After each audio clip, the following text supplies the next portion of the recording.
They said it in low voices at first, as if the wind itself might carry the shame of it. They believed she would die alone. In the spring, when the plains turned the color of old gold and the rivers ran high with snowmelt, a single wagon rolled west and did not return. By summer, the story had hardened into certainty. A woman abandoned in Apache territory could not last. That belief settled over the town like dust, thick and final, and it let everyone sleep at night. The woman had a name strong enough to hold a life together. Her name was Ruth Calder. She had been born under a wide Ohio sky, raised on hymns and hard work, and taught early that silence was sometimes safer than truth. She learned to mend shirts, to read the weather by the clouds, and to keep her head down when men argued. No one taught her how to survive betrayal, though the land would soon insist she learn. The wagon train that carried Ruth west had started with promise. Families spoke of fertile valleys, of freedom from debts, of a place where a person could begin again. The trail was rough but hopeful, and for weeks the wheels sang the same steady song against the dirt. Ruth traveled with her husband, Elias Calder, a man whose charm came easy and whose patience ran thin. He had eyes that always searched the horizon, as if the next mile might hold a better version of himself. By the time the plains gave way to harsher country, the song stopped. Water grew scarce. Tempers flared. Whispers followed Ruth's like shadows. She noticed how conversations paused when she approached, how eyes slid away from hers. Elias began to speak to her only when necessary, his voice sharp, his kindness spent. The land seemed to mirror the change, stretching wider and emptier, daring them to turn back. The decision was made one night under a sky crowded with stars. It was not announced, not voted on, not prayed over. It came as a quiet agreement between men who feared slowing down more than they feared God. Ruth overheard fragments while she pretended to sleep. Words like risk and burden and Apache territory drifted through the dark. No one said her name out loud, but she felt it there all the same, heavy as a stone in her chest. They told her at dawn Elias would not meet her eyes. He spoke of supplies, of impossible choices, of how the group could not carry everyone. His voice shook just enough to sound regretful, though his hands were steady as he tied the reins. Another man placed a small bundle at Ruth's feet, a canteen half full, a strip of dried meat, a blanket worn thin. They told her she would be safer if she stayed put, as if safety were something that waited politely in the desert.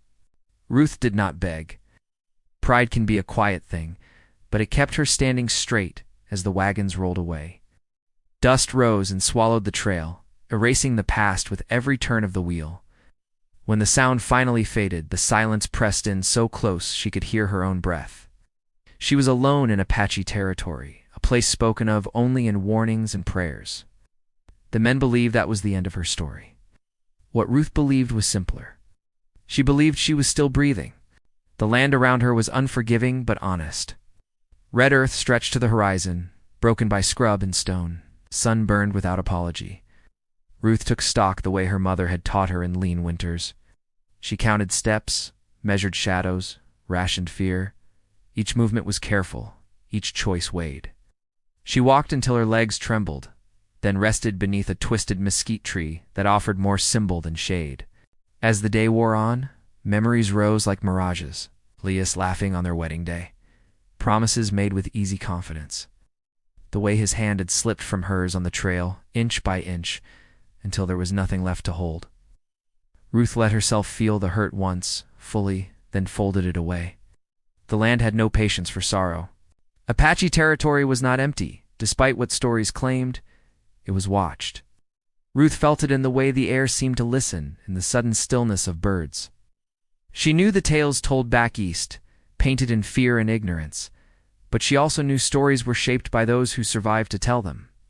She wondered what truths lay hidden beyond the warnings. As evening fell, the heat loosened its grip. Ruth found water where rock dipped low, a narrow stream stubborn enough to survive. She drank slowly, resisting the urge to empty the canteen. Survival demanded discipline. She built a small fire, keeping it low, remembering her father's lessons about light and distance. Flames could warm and betray in equal measure. That night, as stars returned to claim the sky, Ruth heard footsteps, not rushed, not careless, measured. Her heart hammered, but she did not run. Running wasted strength. She stood, hands visible, breath steady. From the shadows emerged a figure with a presence as solid as the earth itself. He was tall, his posture straight, his gaze sharp without cruelty. His name, she would later learn, was 10 Bears, a name that carried weight and warning in equal parts. They regarded each other across the fire, two lives balanced on a moment. Ruth felt the urge to speak, to explain herself, but words felt small. 10 Bears studied her as one might study weather, reading signs others missed. He said nothing, and that silence was not empty. It was deliberate. Around them, the night listened. The days that followed blurred into a test of endurance. Ruth moved when told, rested when allowed, learned to read gestures as carefully as words. She observed the Apache way of moving through the land, leaving little trace, taking only what was needed.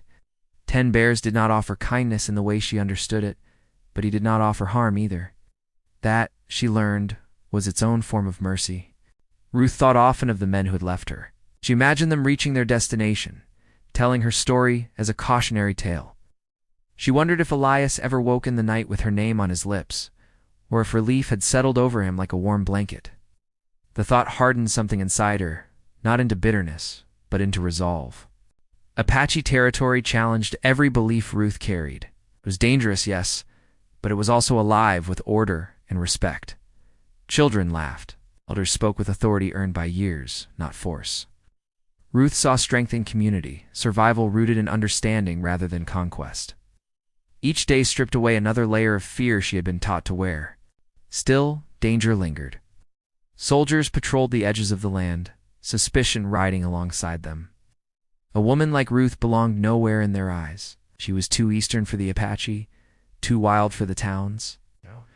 She existed in the space between, where mistakes were punished and mercy was rare. One afternoon, as thunderheads gathered without rain, 10 Bears led Ruth to a high ridge. From there, the land unfolded in every direction, vast and unyielding. He spoke then, his voice low and steady, telling her of choices and consequences, of debts that could not be ignored. He warned her that the men who abandoned her had set more than one danger in motion. Ruth felt the weight of his words settle deep. She realized then that surviving the desert was only the beginning. The fatal mistake made by those who left her behind had reached farther than they knew. It had drawn lines that could not be erased. As the first drops of rain finally fell, rare and precious, Ruth looked west, toward a future as uncertain as the land beneath her feet. Somewhere beyond the horizon, the past waited, unfinished. And as thunder rolled across Apache territory, one truth rose clear and undeniable. They believed she would die alone. They were wrong. The rain did not last long, but it changed the smell of the land, pulling life up from the dust. Ruth stood beside 10 Bears until the last drops vanished into the ground, her skin cool for the first time in days. She sensed that the ridge was not chosen by chance. From there, trails could be seen and danger spotted early. It was a place for decisions, not comfort. 10 Bears turned and began the descent without asking if she would follow. Ruth did. She had learned that questions sometimes weakened a moment. As they walked, she noticed how he touched the land lightly, reading it with his feet and eyes. Every broken twig spoke to him. Every shadow carried meaning. She realized how blind she had been before, trusting maps and promises instead of paying attention. They reached a small camp hidden between rock walls that folded inward, like sheltering arms. Fires were already lit, smoke rising thin and careful. Faces turned toward Ruth, curious but guarded. No one rushed her. No one shouted. The stillness was heavier than noise. A woman with silver threaded through her dark hair studied Ruth closely. Her name, spoken later, was Iron Willow, and her eyes missed nothing. Ruth felt the weight of being an outsider settle into her bones. She was fed, given water, and shown where to sleep, but kindness came with distance. That night, wrapped in a borrowed blanket, she listened to voices murmur beyond the firelight. She could not understand the words, but she understood the tone. Concern, debate, warning. Her presence had stirred something old. Over the next days, Ruth learned fragments of the past she had stepped into. Apache territory was under pressure from every side. Soldiers pushed closer. Settlers crossed lines they pretended not to see. Broken treaties hung in the air like smoke that never cleared. Ten Bears was not just a hunter or guide. He was a war leader marked by loss and responsibility. Each choice he made carried the lives of many. Ruth also learned why her abandonment mattered. A wagon train did not simply disappear without consequence. When people vanished, rumors followed. Soldiers asked questions. They did not care who was guilty. They cared only about control. The men who left Ruth behind had protected themselves by turning her into a ghost. A dead woman raised fewer questions than a living one. At night, Ruth dreamed of wheels creaking away from her, of voices fading into dust. She woke with her heart racing, unsure which world was more dangerous. Iron Willow noticed the shadows under her eyes and pressed bitter herbs into her hands. Survival, Ruth learned, was shared here, but trust was earned slowly. One evening, Ten Bears returned late, his jaw tight, his movements sharp. He spoke with Iron Willow in low tones. Ruth caught words in English this time. Soldiers. River crossing. A reward. The final word struck her like a blow. A reward meant someone was being hunted. She did not need to ask who. Fear settled in her stomach, cold and steady. The fatal mistake of abandoning her had not ended on the trail. It was still unfolding, pulling strangers and enemies toward her path. She wondered if Elias knew what he had started. She wondered if he would recognize her now, hardened by sun and truth. Days later, a trader arrived at the edge of camp, a man named Gideon Crow. His coat was fine, his smile thinner. He brought news wrapped in polite words. The West was changing fast. Forts were rising. Bounties whispered through saloons. Gideon's eyes lingered on Ruth a moment too long, calculation flickering there before he looked away. That night, 10 Bears warned her quietly. Gideon Crow served no side but his own. He sold stories as easily as goods. A woman abandoned in Apache territory was a story worth money. Alive, she was dangerous. Dead, she was convenient. Ruth felt the walls closing in, not from the land, but from the lies traveling faster than any horse. She offered to leave. The words tasted bitter, but she spoke them anyway. She would not bring destruction to those who had shown her restraint. 10 Bears studied her for a long moment. When he answered, his voice carried iron. Leaving would not stop what was coming. It would only make her easier to catch. Ruth understood then that survival was no longer just about staying alive. It was about choosing where to stand when the world decided your worth. She began to learn the language, the signs, the rhythms of Apache life. Not as a visitor, but as someone preparing for a storm. Far away, Elias called a road with other men toward a town that promised safety.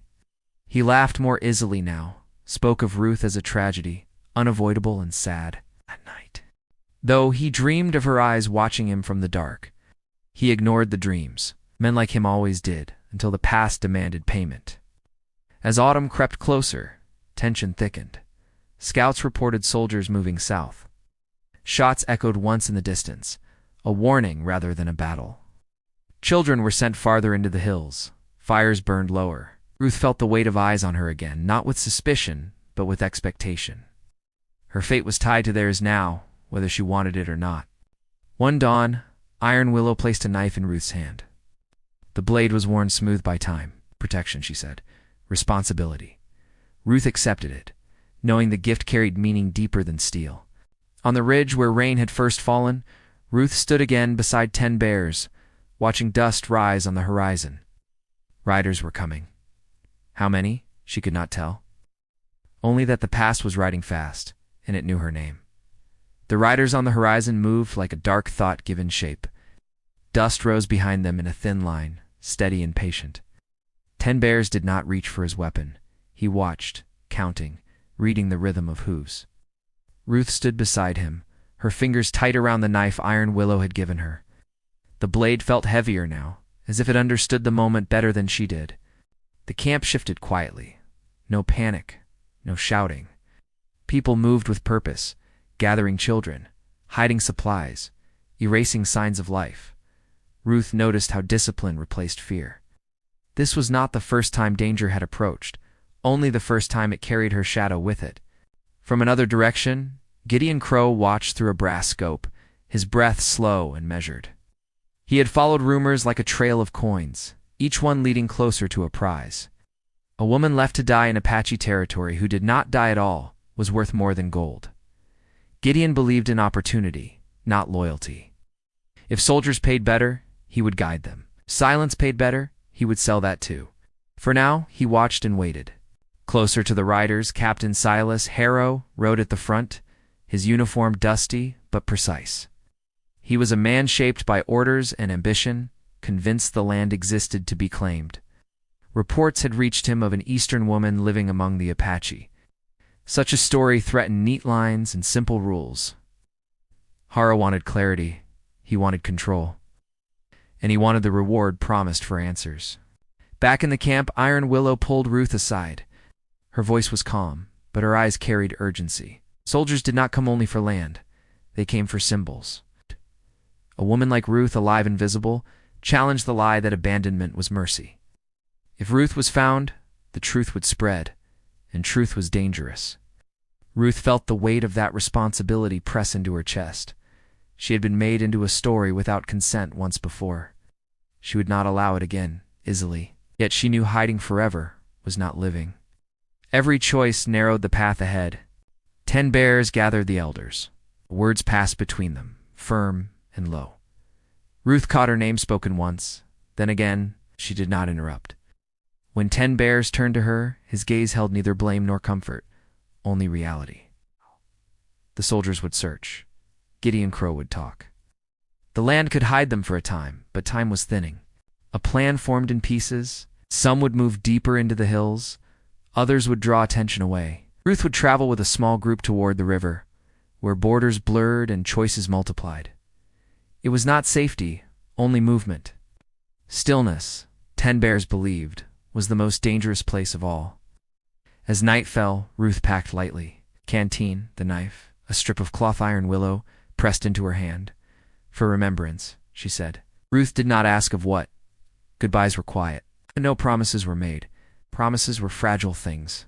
They left before dawn, Ruth riding behind a young scout named Red Falcon, whose eyes stayed sharp even when his face remained unreadable. The land shifted as they moved, opening and closing like a living thing.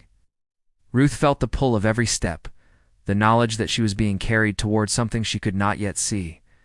Behind them, Gideon Crow finally moved. He had seen enough. He rode hard toward Captain Harrow, rehearsing his words. He would tell the truth, shaped just enough to benefit him.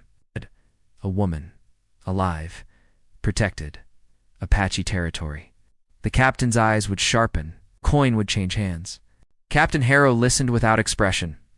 Gideon's story confirmed what he already suspected. Harrow gave orders, quick and efficient. Tracks would be followed.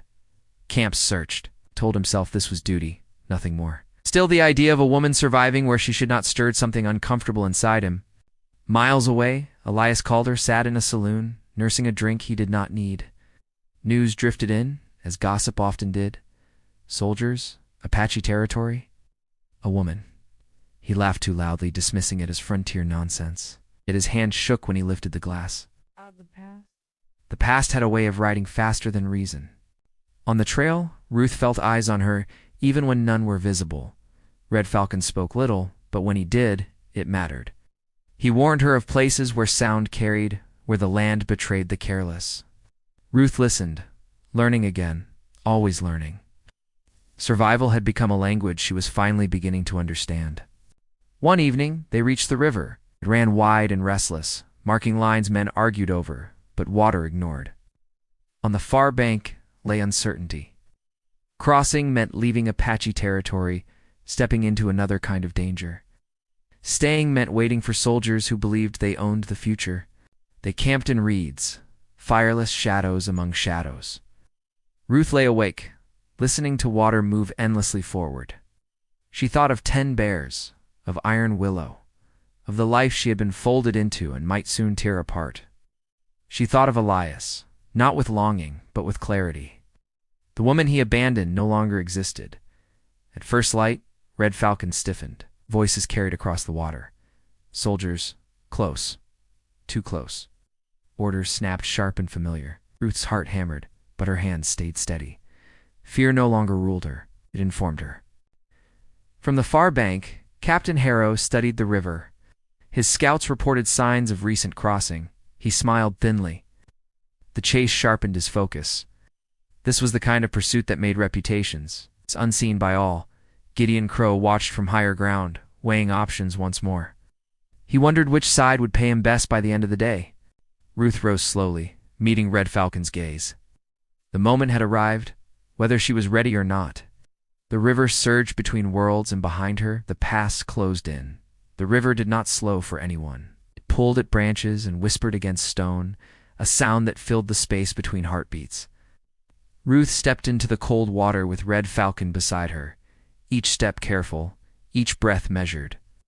On the far bank, voices grew clearer. Captain Harrow's men were spreading out, certain they were close to something worth claiming. Red Falcon signaled once, sharp and final. They could not cross now. Too many eyes. Too many guns waiting for an excuse.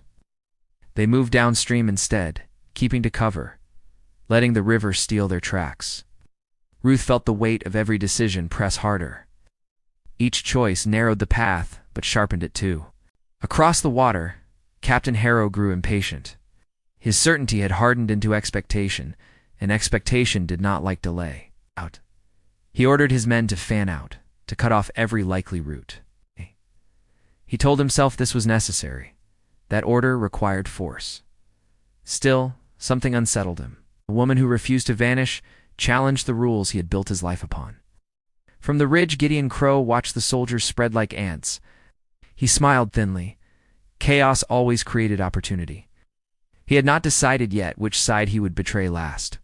As the sun climbed, Ruth and Red Falcon reached a narrow canyon where the land folded in tight. The walls rose steep and close, carrying sound. Red Falcon hesitated. This place could hide them or trap them. Ruth looked at the stone, the shadows, the marks left by water over time. She saw not a trap but a test. They moved in. Hours passed in tense silence. Ruth's thoughts drifted to 10 bears in Iron Willow, to the life she might never see again. She wondered if the land would allow her to keep it. She wondered what kind of ending the desert believed she deserved. By late afternoon, the canyon opened onto a high plain. Wind swept through tall grass, bending it like waves. Red Falcon slowed, listening, too quiet. Ruth felt it too, the pause before a storm. She tightened her grip on the knife, not with fear, but with resolve. On the edge of the plain, a small group waited. Familiar shapes stepped forward. 10 bears stood at the center, his presence steady as the ground beneath him. Relief surged through Ruth, sharp and almost painful. He had not left her to face the past alone. He spoke quickly. The soldiers were pushing hard. Gideon Crow had been seen riding between camps. The land was tightening its grip. 10 bears had gathered allies, not just Apache, but others who had learned the cost of broken promises.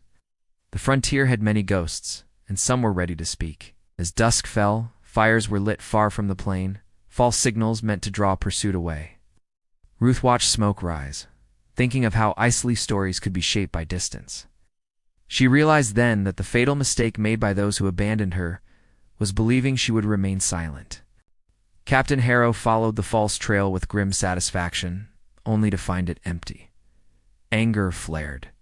He hated being outplayed. Orders snapped sharper now. Night fell with tension thick as smoke.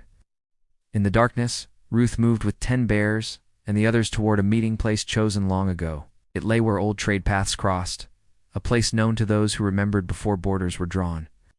Their truth could be spoken aloud, witnessed by many.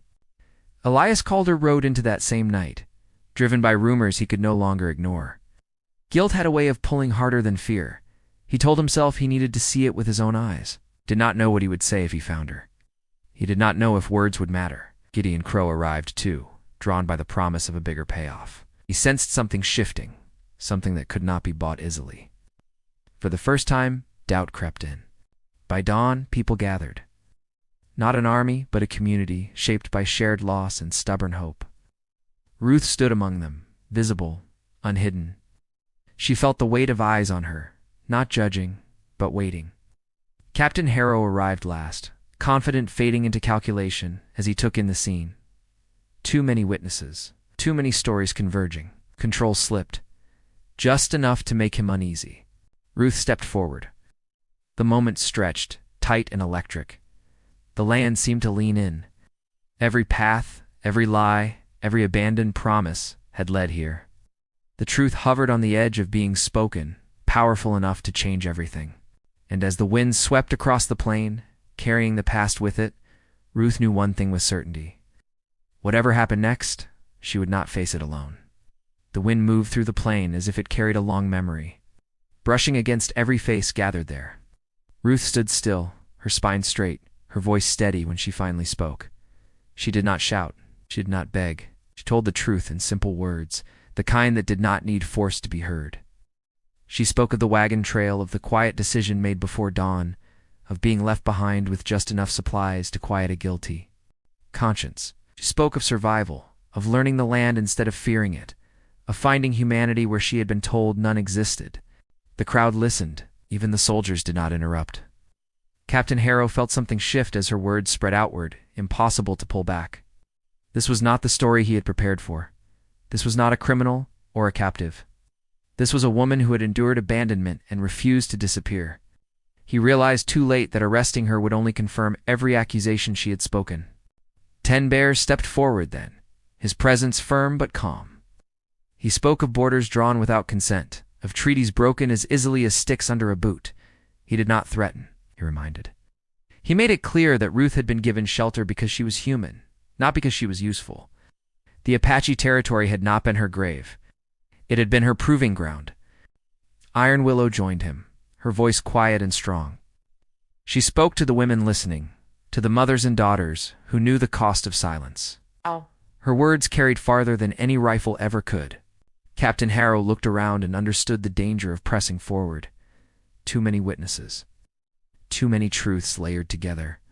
He gave an order to stand down, his pride bruised but intact enough to survive. The reward quietly vanished, swallowed by the realization that some mistakes could not be corrected with force. Gideon Crow felt the moment slip through his fingers. There was no profit left here, only consequences. He turned his horse away without a word, already planning which stories to forget and which roads to avoid. From the edge of the gathering, Elias Calder stepped forward, pale and uncertain. The sight of Ruth standing whole and unbroken struck him harder than any accusation. He tried to speak, but the words tangled. Ruth looked at him once, really looked, and found no anger left to offer, only distance.